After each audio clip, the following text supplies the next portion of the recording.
स्वागत। आज हमारे पास एक काफ़ी इंतज़ार के बाद वाली खबर है। टेस्ला भारत में आ गई है। जी हाँ, मुंबई में उनका पहला शोरूम खुल चुका है। तो चलिए इस पर थोड़ी गहराई से बात करते हैं। देखते हैं कि ये जो रिपोर्ट आई है वो टेस्ला के भारत आने, उनके मॉडल, फीचर्स और सबसे ज़रूरी कीमत के बारे में क्या कहती है। शुरुआत करते हैं लोकेशन से। मुंबई में बांद्रा कुर्ला कॉम्प्लेक्स मतलब बीकेसी के मेकर मैक्स सिटी मॉल में ये पहला शोरूम खुला है। रिपोर्ट में यह भी लिखा है कि वीआईपी उद्घाटन था, काफी चहल पहल थी, पुलिस भी मौजूद थी। बिल्कुल, ये भारत के ऑटोमोबाइल बाजार के लिए एक, आप कह सकती हैं, बड़ा मोमेंट है। हम दुनिया के तीसरे सबसे बड़े बाजार हैं अब। टेस्ला का आना ये दिखाता है कि भारत कितना महत्वपूर्ण है। लेकिन हाँ, यहाँ मुकाबला आसान नहीं होगा। हाँ, कंपटीशन तो है। बिल्कुल, एक तरफ मर्सिडीज बेंज, बीएमडब्ल्यू जैसी लग्जरी ईवी कंपनियां हैं और दूसरी तरफ हमारे अपने प्लेयर्स टाटा मोटर्स, महिंद्रा, जो ईवी स्पेस में बहुत तेजी से आगे बढ़े हैं। इनसे भी तगड़ा कंपटीशन मिलेगा। अच्छा, रिपोर्ट ये साफ करती है कि अभी के लिए वो सिर्फ एक ही मॉडल ला रहे हैं। जी हाँ, फिलहाल सिर्फ टेस्ला मॉडल वाई, और इसकी पहली खेप मतलब 6 गाड़ियां वो शंघाई वाले प्लांट से मुंबई पहुंच भी गई हैं। सिर्फ मुंबई नहीं, दिल्ली का भी प्लान है शायद। हाँ, रिपोर्ट के हिसाब से जुलाई के अंत तक, मतलब इसी महीने के आखिर तक, नई दिल्ली में दूसरा शोरूम खुलने की तैयारी है। और इसके लिए उन्होंने लोकल लेवल पर हायरिंग तेज कर दी है। गाड़ियां रखने के लिए वेयरहाउस की जगह भी फाइनल हो गई है। अरे वाह। और मजे की बात यह है कि रिपोर्ट इशारा कर रही है कि शायद कस्टमर्स को डिलीवरी अगले महीने यानी अगस्त 2025 से ही मिलने लगे। अच्छा, ये तो तेज है। अब जरा मॉडल वाई की बात कर लेते हैं। कौन कौन से वर्जन आ रहे हैं? 2 वेरिएंट्स की बात है।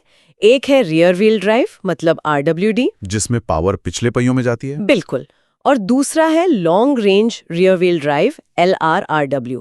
जैसा नाम से ही पता चल रहा है, इसकी रेंज ज्यादा होगी। रेंज कितनी बताई है रिपोर्ट में? RWD के लिए लगभग 500 किलोमीटर्स और लॉन्ग रेंज वाले के लिए 622 किलोमीटर। अच्छा, और स्पीड पिकअप कैसा है? लॉन्ग रेंज वाला वर्जन 0 से 100 किलोमीटर प्रति घंटा की रफ्तार 5.6 सेकंड में पकड़ लेता है।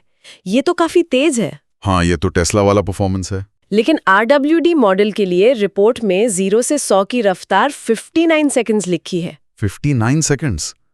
मतलब लगभग 1 मिनट? ये कैसे हो सकता है? हाँ, ये आंकड़ा थोड़ा चौंकाने वाला है। हो सकता है रिपोर्ट में कोई टाइपो हो या शायद कोई और वजह हो, क्योंकि ये बिल्कुल भी टिपिकल ईवी परफॉर्मेंस नहीं है। सही कहा। खैर, फीचर्स क्या क्या हैं इन मॉडल्स में? दोनों ही मॉडल्स में 9 स्पीकर वाला साउंड सिस्टम होगा। अच्छा। फ्रंट रो में 15.4 इंच की बड़ी टच स्क्रीन होगी। और एक चीज जो मेंशन की है वो है second generation suspension noise reduction hardware. हाँ, इसका मतलब क्या हुआ? मतलब ऐसा सस्पेंशन सिस्टम जो गाड़ी चलते वक्त केबिन के अंदर बाहर का शोर कम आने दे।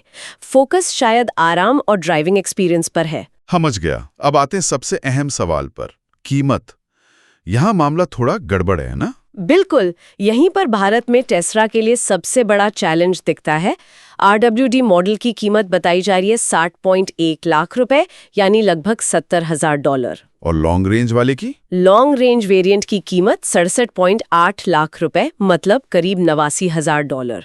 बाप रे, ये तो अमेरिका या चीन के मुकाबले बहुत ज्यादा है। हाँ, काफी ज्यादा है। और इसकी सीधी वजह है भारत में CBU मतलब कंप्लीटली बिल्ट यूनिट इंपोर्ट करने पर लगने वाली भारी इंपोर्ट ड्यूटी। अच्छा, तो ये गाड़ियां पूरी बनी हुई आ रही हैं? जी हाँ, शंघाई से। रिपोर्ट में भी इस बात पे जोर है कि यही हाई इंपोर्ट ड्यूटी टेस्ला के भारत आने में देरी की भी वजह रही, और अब इन ऊंची कीमतों का भी यही कारण है। ये उनकी ग्लोबल स्ट्रैटेजी से थोड़ा अलग है, जहां वो अक्सर एग्रेसिव प्राइसिंग रखते हैं। सही कहा। उन्होंने अपने इंडिया वाले X अकाउंट पर टीजर भी डाला था कुछ दिन पहले, कमिंग सून करके। जी हाँ, उससे ये लॉन्च कंफर्म हो गया था। तो अगर हम सारी बात को समेटें, टेस्ला ऑफिशियली इंडिया में, शुरुआत मॉडल वाई से, पहला शोरूम मुंबई में, अगला दिल्ली में जल्द। गाड़ियां इंपोर्ट हो रही हैं और इसी वजह से कीमतें काफी ज्यादा हैं। बिल्कुल सही। अब देखना यह है कि टेस्ला इस कॉम्पिटिटिव मार्केट में खासकर इन कीमतों के साथ टिकेगी कैसे। हाँ, क्या सिर्फ ब्रांड काफी होगा? वही सवाल है। क्या ब्रांड वैल्यू और टेक्नोलॉजी उन्हें एज देगी, या फिर उन्हें कीमतें कम करने के लिए लोकल मैन्युफैक्चरिंग के बारे में सोचना ही पड़ेगा। ये आगे की बात है। और यहीं पर हमारे सुनने वालों के लिए एक सोचने वाली बात छोड़ जाते हैं। ये जो शुरुआती कीमतें हैं और जो भारी इंपोर्ट ड्यूटी का मसला है, इसे देखते हुए भारत में लंबे समय तक टिकने और मार्केट शेयर बनाने के लिए टेस्ला को सिर्फ गाड़ियां इंपोर्ट करने के अलावा और क्या बड़े कदम उठाने पड़ सकते हैं? क्या लोकल प्रोडक्शन ही अकेला रास्ता है या कुछ और भी हो सकता है?